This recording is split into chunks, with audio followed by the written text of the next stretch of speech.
আসসালামু আলাইকুম ওরহমতুল্লাহ বরকাতু। আমাদের একজন রোগী নাম হলো মোহাম্মদ আফসার উদ্দিন। হ্যাঁ, জি। ভাইজানের ঠিকানাটা বলেন, নামটা বলেন।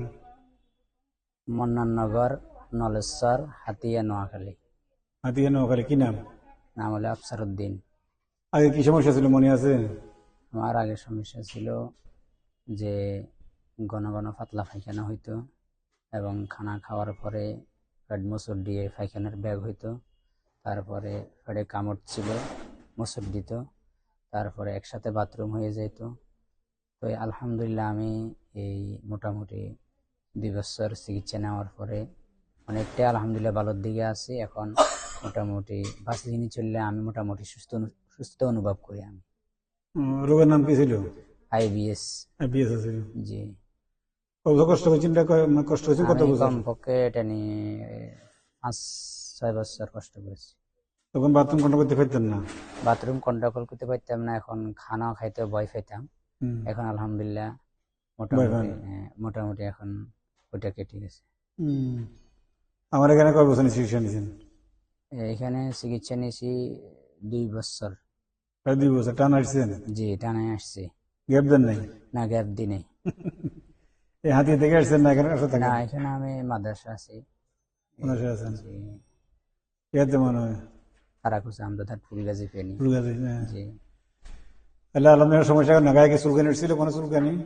আমার গায়ে 7 থেকে ওষুধ খাওয়ার পরে একটু চুলকানির ভাব ছিল, তো তারপর ওষুধটা বন্ধ করে দেওয়ার পর আবার চুলকানিটা থেমে গেছে। এখন মোটামুটি আমার গায়ে এখন কোনো অ্যালার্জি বা চুলকানি নেই। এটা আরেকটু উঠে দিব, আমার আর টাকা পয়সা লাগবে না, মাঝে মাঝে আসবে, ঠিক আছে না? আরেকটু উঠে দিব, উঠে দিলে যে ভাবটা আছে সেটা চলে যাবে ইনশাল্লাহ, ঠিক আছে? ইনশাল্লাহ। আর এখন পেট ব্যথা আছে না?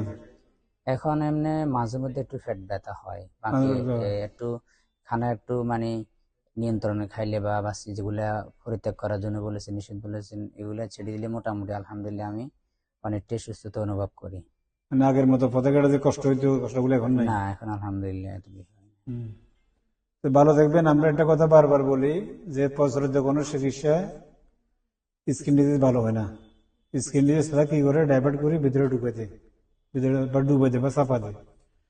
চাপা দিলে অনেক রোগ হয়। কি রোগ হয় আমরা ডাক্তার জানা না। হ্যাঁ, এটা একটা স্কিন ডিজিজের অপচিকিৎসার কারণে এই রোগটা দেখা দিচ্ছে।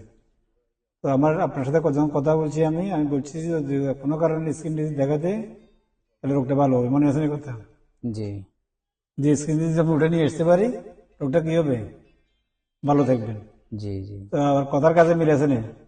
আলহামদুলিল্লাহ। আমি বলছি উঠছে আলহামদুলিল্লাহ, উঠার পরে এখন আপনি কি আছেন? ভালো আছেন। জি একটা আলহামদুলিল্লাহ। বিএস রোগী প্রচলিত চিকিৎসা কোথাও ভালো হয় না, এখানে ওষুধ দিয়ে ভালো রাখার চেষ্টা করে, ওষুধ দিয়ে ভালো রাখার চেষ্টা করে। আর আমাদের এখানে আপনি ওষুধ ছাড়া বাকি জীবন চলতে পারবেন ইনশাল্লাহ। ইনশাল্লাহ। অন্য ওষুধ খুব একটা লাগবে না। জি লাগবে না? ইনশাল্লাহ। আচ্ছা, কয় মাস ওষুধ বন্ধ হচ্ছে? কয় মাস হয়েছে? ওষুধ বন্ধ করছি আর 2 মাস হয়ে গেছে। 2 মাসের কোনো সমস্যা হয় নাই? না, হ্যাঁ। আলহামদুলিল্লাহ। এখন যেটা আমরা দেখাইছেন ওটা কিন্তু স্কিন ডিজিজ। ওটা ওটা কিন্তু ফাঙ্গাল ইনফেকশন, এটা ব্যাকগ্রাউন্ডে কিন্তু স্কিন ডিজিজ কাজ করতেছে। জি। এখন এটা একটু অ্যাগ্রাভেশন করবে, অ্যাগ্রাভেশন করার পর আস্তে আস্তে সেটা ভালো থাকবেন। ইনশাল্লাহ। কোনো ভয় নাই, কোথাও যাওয়ার দরকার নাই। আর কখনো স্কিন ডিজিজ মলম ইউজ করবেন না। জি। যে হোক, কোনো মলম ইউজ করা যাবে না, এক্সট্রা কিছু লাগা যাবে না। জি। স্কিন ডিজিজ এক্সটার্নাল কিছু ইউজ করা যাবে না। ইনশাল্লাহ। এটা ইউজ করলে কে কি রোগে আক্রান্ত হয় এটা আসলে মেডিকেল সায়েন্স রোগ হতে পারে না, আমরা বুঝি না। জি।